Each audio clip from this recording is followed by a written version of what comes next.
Assalamualaikum warahmatullahi wabarakatuh. Perkenalkan, nama saya Yunisa Ameliana, NPM 2506020190. Saya berasal dari Fakultas Teknik Program Studi Teknik Sipil Universitas Islam Kalimantan Muhammad Arsyad Al-Banjari atau lebih dikenal dengan UNISKA. Di sini saya akan menjelaskan mengenai materi matriks dasar. Pertama, pengertian matriks adalah kumpulan bilangan yang disusun dalam bentuk tabel dengan baris dan kolom.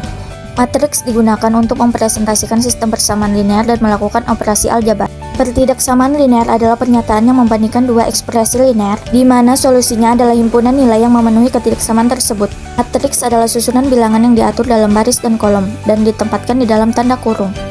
Selanjutnya ada notasi matriks. Matriks dinotasikan dengan huruf besar, seperti huruf besar A, B, C, dan seterusnya. Elemen matriks dinotasikan dengan huruf kecil, seperti huruf kecil A, B, C, dan seterusnya. Elemen matriks yaitu setiap bilangan dalam matriks disebut elemen matriks. Selanjutnya ada ordo matriks. Ordo matriks adalah ukuran matriks yang dinyatakan dalam jumlah baris dan kolom. Matriks dengan baris M, baris, dan N kolom disebut matriks berordo M kali N. Contohnya, matriks A berordo 2 kali 3 memiliki 2 baris dan 3 kolom. Selanjutnya ada jenis-jenis matriks. Pertama, ada matriks baris, yaitu matriks yang hanya memiliki satu baris ordo 1 kali N.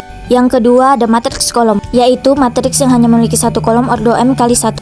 Yang ketiga, ada matriks persegi, yaitu matriks yang memiliki jumlah baris dan kolom yang sama, dalam kurung M sama dengan N ordo N kali N. Yang keempat, ada matriks nol, yaitu matriks yang semua elemennya adalah 0. Yang kelima, ada matriks diagonal, yaitu matriks persegi yang semua elemen di luar diagonal utamanya adalah 0. Yang keenam, ada matriks identitas, yaitu matriks diagonal yang semua elemen pada diagonal utamanya adalah 1. Biasanya dinotasikan dengan angka Romawi 1. Yang ketujuh, ada matriks segitiga atas, yaitu matriks persegi yang semua elemen di bawah diagonal utamanya adalah 0. Dan yang terakhir, ada matriks segitiga bawah, yaitu matriks persegi yang semua elemen di atas diagonal utamanya adalah 0. Selanjutnya ada operasi pada matriks. Yang pertama ada penjumlahan dan pengurangan matriks, yaitu dua matriks dapat dijumlahkan atau dikurangkan jika memiliki ordo yang sama. Penjumlahan atau pengurangan dilakukan dengan menjumlahkan atau mengurangkan elemen-elemen yang seletak. Yang kedua ada perkalian skalar dengan matriks, yaitu setiap elemen matriks dikalikan dengan skalar tersebut.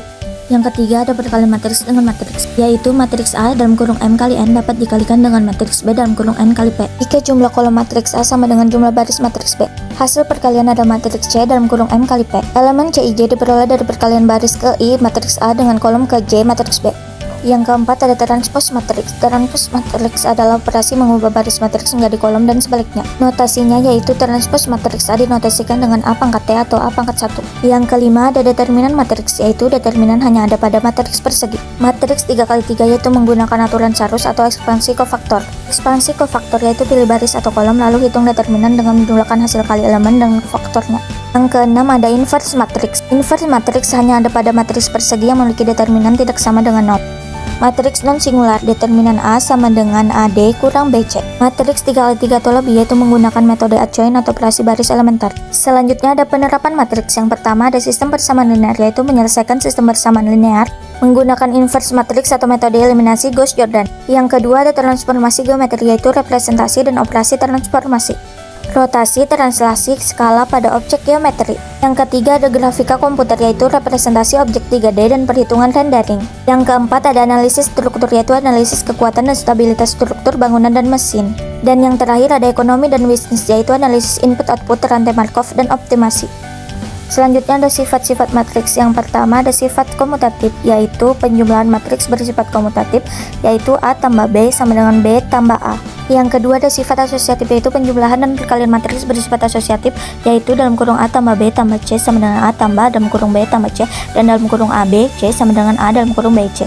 Yang ketiga ada sifat distributif, yaitu perkalian matriks bersifat distributif terhadap penjumlahan, yaitu A dalam kurung B tambah C sama dengan AB tambah AC. Asosiatif yaitu dalam kurung A tambah B tambah C sama dengan A tambah dalam kurung B tambah C. Distributif yaitu A dalam kurung B tambah C sama dengan AB tambah AC. Inverse yaitu dalam kurung AB pangkat min 1 sama dengan B pangkat min 1 A pangkat min 1 jika ada. Selanjutnya transpos yaitu dalam kurung AB pangkat T sama dengan B pangkat T A pangkat T. Dan yang terakhir ada matriks nol dan identitas sebagai elemen netral. Selanjutnya ada aplikasi matriks. Yang pertama ada sistem persamaan linear, yaitu matriks digunakan untuk menyelesaikan sistem persamaan linear. Yang kedua ada transformasi linear, yaitu matriks digunakan untuk melakukan transformasi linear pada vektor. Dan yang terakhir ada analisis data, yaitu matriks digunakan dalam analisis data seperti analisis komponen utama dan analisis faktor. Yang terakhir ada kegunaan matriks. Yang pertama ada dari fisika, yaitu transformasi koordinat dan mekanik kuantum. Yang kedua ada dari komputer, yaitu grafik 3D, algoritma pencarian, misalnya PageRank Google. Yang ketiga ada dari ekonomi, yaitu model input-output relatif. Yang terakhir ada dari teknik, yaitu analisis struktur dan pemrosesan sinyal. Sekian yang bisa saya jelaskan dan dapat saya sampaikan. Mohon maaf jika ada kekurangan dan salah kata dalam menjelaskan materi tersebut. Saya ucapkan terima kasih. Wassalamualaikum warahmatullahi wabarakatuh.